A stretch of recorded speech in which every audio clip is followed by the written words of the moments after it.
As Russia moves closer to annexing parts of Ukraine, Ukrainians are fleeing those Russian-occupied territories, dismissing the results of a 5-day vote that showed strong support for joining Russia. So-called referendums that Kiev and the West have widely discredited as illegal shams. Ukrainians here at a reception center for evacuees said people were forced to take ballots in the street by roving officials at gunpoint.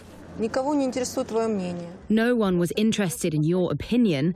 You simply have to tick the box in the ballot. But here in Moscow, preparations for the impending annexation moved swiftly. This stage has been set up in the Red Square with giant video screens and billboards reading Donetsk, Luhansk, Zaporizhzhia, Kherson, Russia. Those 4 provinces that stand to be annexed make up about 15% of Ukrainian territory altogether.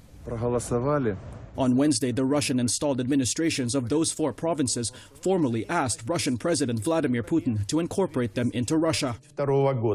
Putin could proclaim the annexation in a speech within days and has warned he would use nuclear weapons to protect any Russian territory from attack. And in a series of calls to rally international support against annexation, Ukrainian President Volodymyr Zelensky spoke to the leaders of countries, including Britain, Canada, Germany, and Turkey, to press for more military aid and tougher sanctions on Moscow. Thank you all for your clear and unequivocal support. Thank you all for understanding our position. Ukraine cannot and will not tolerate any attempts by Russia to seize any part of our land. U.S. White House Press Secretary Karine Jean-Pierre said Washington would send more financial aid to assist Ukraine. And today, the United States is announcing an additional $1.1 billion package of weapons and equipment for Ukraine through the Ukraine Security Assistance Initiative. The announcement brings the total U.S. security aid to $16.2 billion.